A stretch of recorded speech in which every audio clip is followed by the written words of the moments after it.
Hello and welcome to another episode of Tossing the Pigskin. This is the Week 7 episode.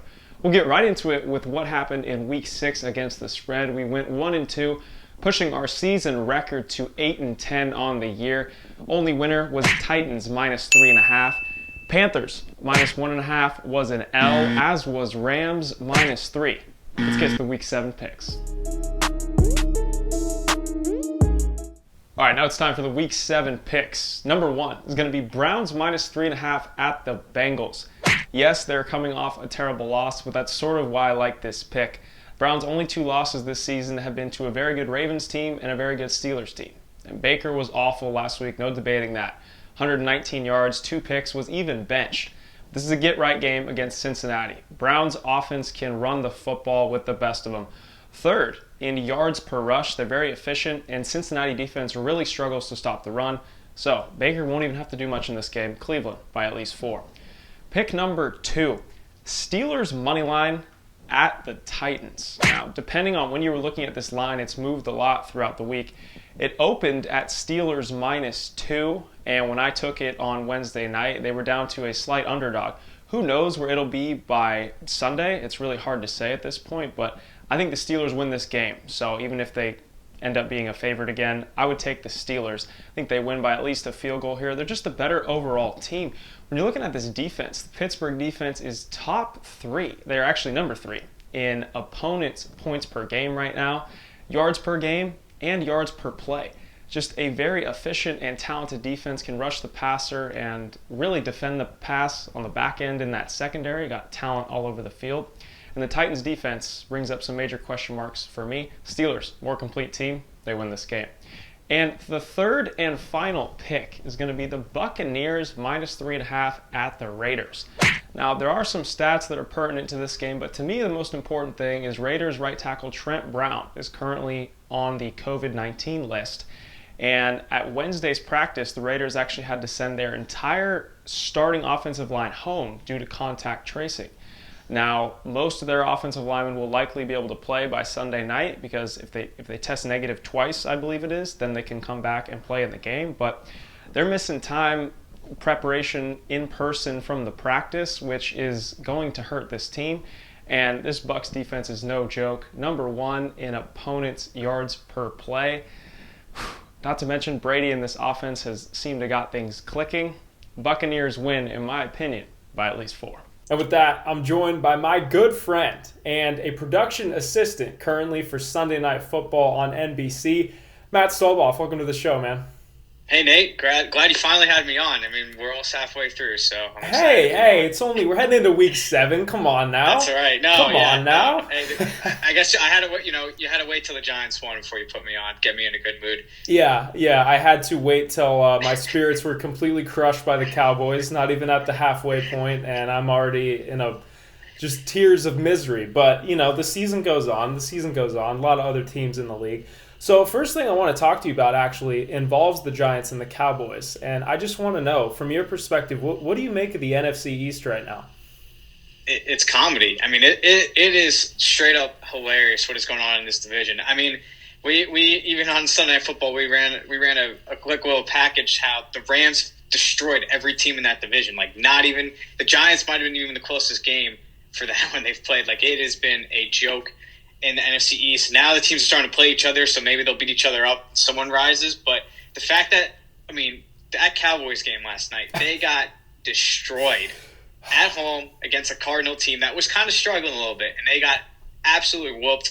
McCarthy sounds like a joke right now with the quotes coming out and the reports coming on this Tuesday. But the fact is they're still the number 1 team in the NFC East. They are in first place. The fact that the Giants are a game back, the fact that the Eagles are half a game back, and the Redskins are also in the hunt, like it's unbelievable. Like you cannot make this up. You mean the R words, the Washington football team. Sorry, the Washington football team. I apologize. I'm still not used to it. Good. Still doing that. Yeah, same thing with the Vegas Raiders and all that. It takes a while. Yeah, exactly. But it you have to laugh. Like, you really do. Just the coaching in there. We're seeing some throwbacks from McCarthy and Rivera. We don't know what Joe Judge is. I don't even know if he's a good coach. He's sliding in the mud. That's all I can really say right now. It's really something. It really is. Who do you think ends up winning this division? I mean, like it's gotta be Dallas. I mean that they're You so think? talented. I know. Look, I know Andy looked really bad yesterday, and if Dak was coming back, I'd say for sure. But that defense, at least that front line, is good. And I look back at that Rams game. I know a lot of people criticize them, but they did look actually like pretty good. I think generally, at least the best team in the NFC East. We don't know that we haven't seen from the Eagles. Wentz is still a little bit of you really don't know what you're going to get. He's a firecracker, I would say. Yeah. And Daniel Jones hasn't really been that good, and we don't know what's going on. Washington. I mean, the whole thing is crazy. I mean, Alex Smith's coming in, and they, you put him in when Aaron Donald's on the other side of the field. So I really think it's Dallas for the taking. If they still beat the Giants pretty well, and I think those teams it's not much different than when you're playing Washington and when you're playing Philly at this point. So it's got to be Dallas. They're just too talented for me, especially with receivers, to not figure something out by the end of the season. So at least just be in the playoffs and then probably lose by 20 to whoever. Yeah, it's just hilarious to me to think that one of these teams will be the 4 seed and will host an NFC playoff game. Quickly, before we move on, personally, I think it's actually going to be Philly that ends up winning this division. They are so banged up on the offensive side of the ball right now. I saw a screenshot of what was projected to be their day 1 depth chart, and the only healthy names remaining out of the starting 11 and even some like backups that get significant snaps was Carson Wentz and center Jason Kelce. So they are literally missing 9 of their 11 projected starters on offense. Now, some of those are season-ending injuries, but they are getting some guys back as the year progresses. And if we're talking about coaching staffs and what a weakness that is in the NFC East, I trust Doug Peterson way more than every single other coach in that division. So that's my take on it. I wouldn't be surprised with Dallas, but like you said, I mean, the way the defenses looked, other than that Rams game, and our first look at Andy Dalton certainly was less than inspiring. But speaking of quarterbacks that have been inspiring, Ryan Tannehill over in Tennessee. Not a name that you think of when you think top 10, top 6, top 7 quarterbacks, if you were to ask, especially a casual fan. But he's right there. I mean, there's an argument Ryan Tannehill is a top 5 quarterback in football right now. Last week was over 360 yards through the air, 4 touchdowns. He's 4th in CPOE and 4th in total QBR right now. Do you think that Ryan Tannehill, as the leader of this Titans offense, is this Titans team a legit playoff threat to you like they were last year? If there was anyone who could marry a word in the dictionary, like you could be husband and wife with a word, it'd be Tannehill and play action. I mean, what that has done for him has been it's changed. It's literally changed his life. And I think they're just as scary, if not maybe even scarier. I mean, Derrick Henry. You never know. Could come 4th, 5th year. This is when guys kind of start to fall off. Derrick Henry's been amazing. He's throwing guys to the ground just like any other year. And as long as he's healthy, then the rest will fall for Tannehill. I mean, all those years in Miami, we really didn't know what he was. He was kind of like, oh, maybe he's got it. He took them playoffs a year with Gase. But he never had this kind of running game, which I think really opened the door for him. And I think it's going to continue to open the door for him. I think that locker room respects him as well as any other quarterback that's gone through that franchise, just in terms of, hey, we're here to win. We got a good shot. And also a ton of credit to Mike Vrabel to, first make that kind of move when Mariota was still there, that number 2 overall pick. Yes. He knew threw the Nutella there. And I mean, I know Taylor Lewan's out for the year now, but they got a lot of those guys. They didn't really, they didn't lose too many people on both sides of the ball. Logan Ryan maybe, but that was really it. So I'm excited for them to at least get another shot here. Do I think they make the AFC Championship again? Probably not. But I wouldn't be surprised, and they're good enough on both sides of the ball and they're consistent too, that they can make an impact. And you never know with the NFL playoffs. I mean, anything can happen. Yeah, you're right. Vrabel does deserve a lot of credit for making that move over to Tannehill. And also who deserves a lot of credit, in my opinion, is Titans offensive coordinator Arthur Smith.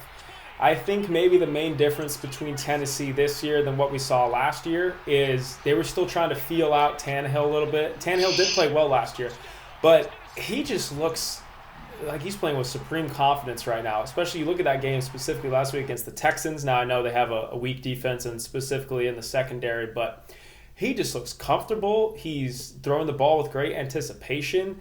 And I think that they know, and as a coaching staff, they can run the offense through Tannehill. And maybe when he doesn't have it going, obviously you can lean on a guy like Derrick Henry, who arguably the best back in the game right now. So yeah, offensively they're honestly like close to a juggernaut. I don't know if that word might be a little strong. Maybe reserve that for the KCs of the world. But they offensively, you didn't go into 2020 thinking the Titans would be this good, and they have been. And if they can just hold pat defensively, they're going to be putting up 28, close to 30 points a game, which I think could take them a long way. Now, I want to switch over to a team that is basically the complete opposite in the Chicago Bears, and everyone's trying to figure out what they're all about. Just one loss so far in the year, just won another grinded-out game over Carolina. Seems to be similar in all their wins. It's by 5, 6, 3 points. The Bears offensively clearly are very challenged, whether it's Nick Foles or Mitchell Trubisky, that hasn't changed. But the defense is elite. Do you think this defense can carry this team? Like, is their record sustainable to you? I mean, to me, it's no different than when we saw it with the 2017 Eagles.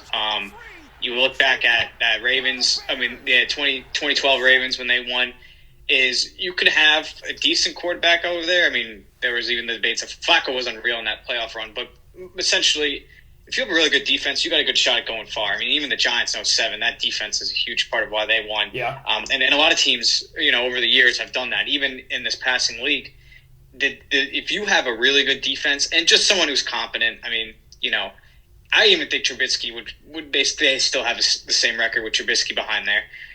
You can go places. And once you sneak in the playoffs, your QB's hot, sky's the limit. So I think they're good enough.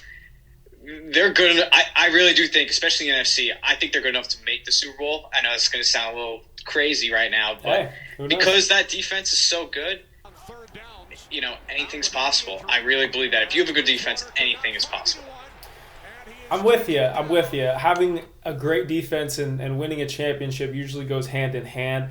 I'm not as confident as you. I don't think they can beat somebody like the Packers or even the Buccaneers come playoff time, or even really Seattle. Like, I just think those three teams offensively would present like too much of a challenge down after down. Like, those teams on a bad night are at least going to put up. Go ahead. Think of it like this, especially this year with quarantine. There's no fans. Like, let's go Seattle, for example, here. Seattle's been cruising. I mean, they've been in tight games, but for the most part, they've been winning, kind of cruising for the most part. They figure things out, especially in the second half. They're doing a really good job. That Minnesota game is a really good example of that. Yeah. If the Bears D just, really dives in and it's just able to pick things off and really limit that offense, and they're struggling late in that game, and this is just an example of Seattle, but you can get a team that's had success with certain things. You stop them from the things they do well, then you can get a huge advantage there. So I guess I said I think anything's possible with a really good defense, and I've said we've seen it in the past, and you gotta get lucky too. But I really think they got a real shot here in Chicago. I really do. Well, unfortunately, we are running a little short on time, but once again, this was Matt Stolbof with Sunday Night Football, my good buddy. So glad you have the job over there, man. I'm sure they love working with you, and I'm sure you bring a lot of great things to that production crew. Matt Stolbof, thanks for joining the show, man. We appreciate you.